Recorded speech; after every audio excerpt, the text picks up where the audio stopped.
साथियों, आप देख रहे हैं बीएमपी यूट्यूब चैनल। मैं सतवंत सिंह राणा।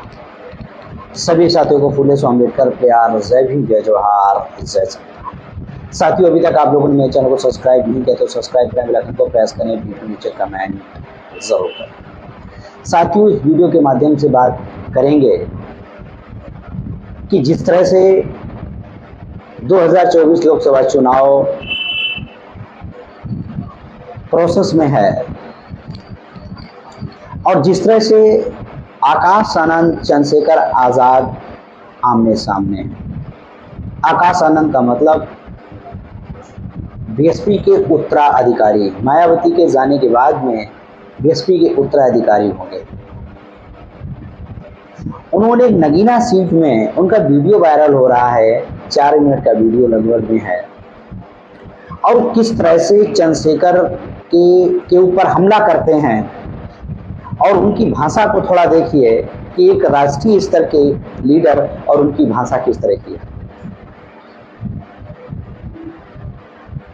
और जिस तरह से वो चंद्रशेखर आजाद को क्रिटिसाइज करते हैं नगीना सीट में, क्योंकि नगीना सीट से चंद्रशेखर आजाद चुनाव लड़ रहे हैं आजाद समाज पार्टी से,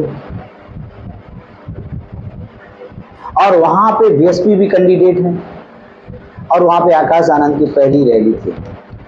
उस रैली में 33 मिनट के स्पीच में आकाश आनंद को एक स्क्रिप्ट लिख के दी जाती है स्पीच की, और उस स्क्रिप्ट को पढ़ कर बोलते हैं। अच्छी बात है, आकाश आनंद फील्ड में हैं, बीएसपी के मूवमेंट को बढ़ाने के लिए काम कर रहे हैं, लेकिन ये पढ़ने वाला जो मामला है ये मुझे समझ में नहीं आया। युवा साथी हैं, अच्छी बात है, काम करना चाहिए उनको समाज में, लेकिन जो पढ़ने वाली मामला है ये मुझे जचता नहीं।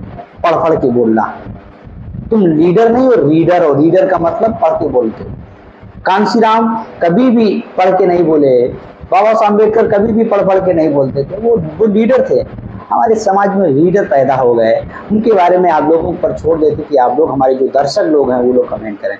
साथियों, पहले आप आकाश आनंद जी का वीडियो देख लें, फिर हम इस वीडियो के बारे में आगे बातचीत करें। आपसे बोलूंगा कि काम ले इस बारी।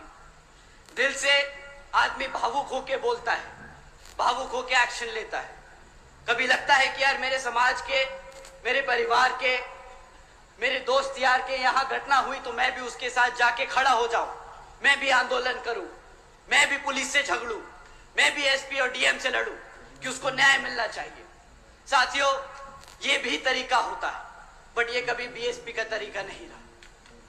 कभी भी बीएसपी के लोग सड़क पे उतरकर किसी से लड़ाई झगड़ा नहीं करे।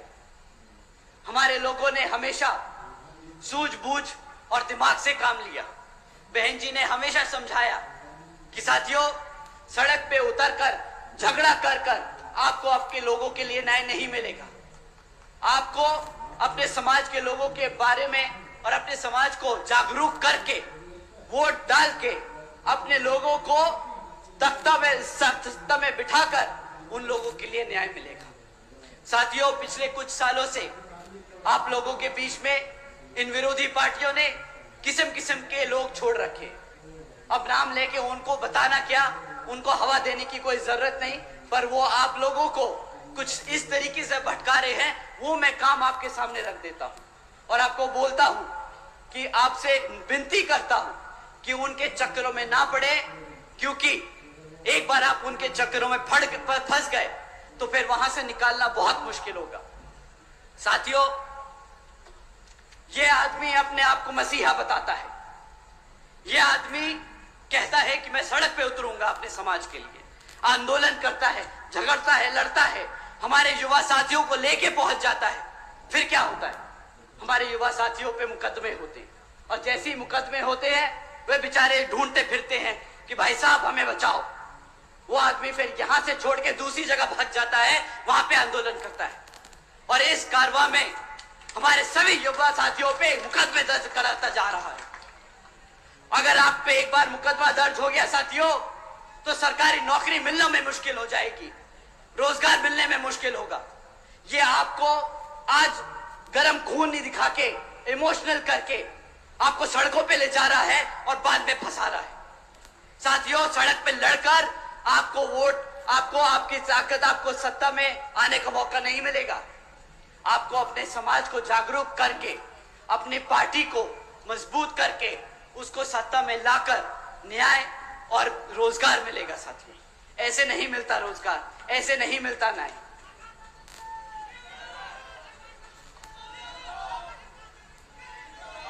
साथियों, अभी पिछले कुछ दिनों में इस व्यक्ति ने अपनी पूरी जी जान लगा दी कि वो इंडिया अलायंस में घुस जाए। किसी तरह अगर इंडिया अलायंस में घुस गए तो भाई अपनी एक सीट निकाल लेंगे। बेचारा घबराता है कि अपने आप लड़ना पड़ जाए तो जमानत जब्त हो जाएगी। परंतु साथियों, बेचारे की किस्मत इतनी खराब कि इंडिया अलायंस में होके भी बेचारा बेघर घूम रहा है। पूछ रहा है कि साला कोई एक सीट तो दे दे भाई। अब अपनी खुद की पार्टी से लड़ना पड़ रहा है। भाई साहब, आजकल जीतने के लिए क्या क्या नहीं कह रहे कि भाई बसपा का प्रत्याशी बहुत कमजोर है, वो लड़ नहीं पाएगा। हमारे प्रत्याशी जी से मैं एक बार रिक्वेस्ट करूंगा कि जरा सामने आए। आइए आप सर। अब बताइए साथियों, अगर हमारे प्रत्याशी आपको कमजोर लग रहे हैं, अगर आपको हमारे प्रत्याशी किसी भी तौर तरीके से लग रहे हैं कि वो आपके बीच में खड़े होकर आपके हकों के लिए नहीं लड़ सकते, तो साथियों आप यहां पे अपने हाथ ना उठाएं। परंतु अगर आपको लगता है कि हमारे प्रत्याशी उतने ही मजबूत है जितना हमारा कैडर, उतने ही मजबूत है जितने हमारे कार्यकर्ता, तो आप सब अपने हाथ उठाएं और बताएं कि यहाँ पे सामने वाले की जमानत जब्त होने वाली है और यही प्रत्याशी उसको वो मुंहतोड़ जवाब देने वाले हैं।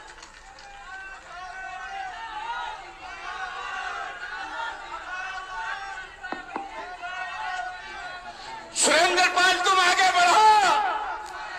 सुरेंद्र पाल जी आगे बढ़ो। सुरेंद्र पाल जी आगे बढ़ो। साथियों, वो ऐसी ऐसी बेतुकी बातें करता है कि अब उसकी और बातें करेंगे तो हमारी बेइज्जती हो जाएगी। तो अब हम इससे आगे बढ़ेंगे। साथियों, आपने वीडियो तो आकाश आनंद जी का देख लिया होगा। ये नगीना सीट पर इनकी पहली रैली थी चुनाव को 2024 लोकसभा चुनाव को लेकर, और इन्होंने जिस तरह से भाषा का इस्तेमाल किया, चंद्रशेखर आजाद पर हमला बोला। हाँ, कुछ बातें उन्होंने कहा कि चंद्रशेखर आजाद जिस तरह से इंडिया गठबंधन में एक सीट नहीं दी और इंडिया गठबंधन अखिलेश यादव, जयंत चौधरी इनके आगे पीछे घूमते रहे, लेकिन उन लोगों ने इनको तवज्जो नहीं दिया। लेकिन चंद्रशेखर आजाद जिस तरह से संघर्ष कर रहे हैं, समाज के साथ कनेक्टिविटी बना रहे हैं, आने वाले समय में ये बीएसपी के लिए टेंशन पैदा है, इतना आप समझ लीजिए। क्योंकि बहुत सारे ग्रास रूट पर लोगों का कहना है कि बीएसपी का जो निष्क्रिय मूवमेंट है, एक जो कहा जाए एक्टिव राजनीति नहीं है, जिस तरह से कैडर था मानवर कांसीराम के समय, वो प्रोसेस नहीं है। इसी वजह से साथियों, बीएसपी का जो रुष्ट वोट है, जो बीएसपी का पोल वोट कहा जाता था एक जाति बिरादरी का, वो थोड़े दिन बाद चंद्रशेखर आजाद भी उसी जाति बिरादरी का है। वो आज नहीं तो कल साथियों, जब बीएसपी नेगेटिव में जाएगी, कोई पॉजिटिव रिजल्ट नहीं आएगा। जिस तरह से अगर 2022 में रिजल्ट आया उत्तर प्रदेश में, और वही अगर रिजल्ट पुनरावृत्ति उत्तर प्रदेश में पूरे भारत में हो गई, तो बीएसपी का जो वोट है वो परसेंटेज घटेगा। मेरा ऐसा आकलन है। आप लोगों का क्या आकलन है? आप लोग तो भावुक तौर पर सोचते हैं, हमारे लोग आसपास मोहल्ले के 2-4 लोगों की बातचीत सुनकर आपको लगता है कि नहीं नहीं नहीं नहीं नहीं अब की बार इतनी सीटें जीतने वाले हैं। तो ये भ्रम है। इस भ्रम का चश्मा उतार कर फील्ड में घूमने का काम जरूर करें।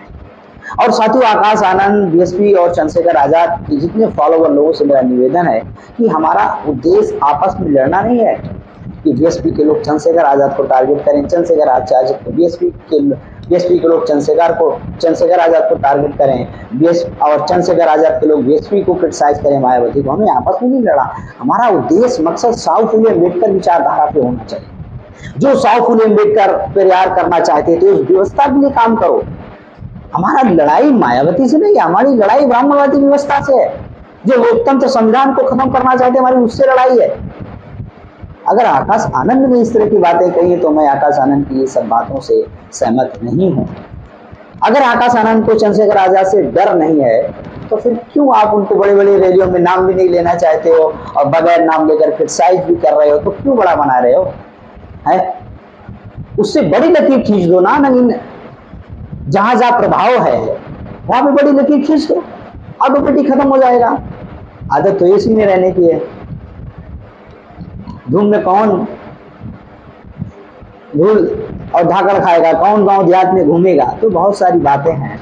2024 का चुनाव है, मैं अभी बीएसपी पर ज़्यादा कुछ नहीं कहना चाहता हूँ। 2024 के चुनाव के बाद में मैं बहुत सारी चीज़ों, बहुत सारे जो आंकड़े हैं बीएसपी के, उसकी बड़ी स्तर पर समीक्षा करूंगा कि मायावती की जो लीडरशिप है, आकाश आनंद की लीडरशिप है, क्या समाज उसको स्वीकार कर रहा है, बहुजन समाज, इसके बारे में 2024 में साथियों खुलकर बात करूंगा। 2024 के चुनाव के बारे में साथियों, आकाश आनंद की स्पीच के बारे में आपका क्या कहना, हमें कमेंट में जरूर करें। आकाश आनंद और चंद्रशेखर के जो सपोर्टर हैं आजाद समाज पार्टी और बहुजन समाज पार्टी की, आपस में क्यों लड़ते हैं, इसके बारे में हमें जरूर साथियों कमेंट बॉक्स में अपनी प्रतिक्रिया शेयर करें। और साथियों देखते रहिए BN यूट्यूब चैनल। इस वीडियो में आज तक।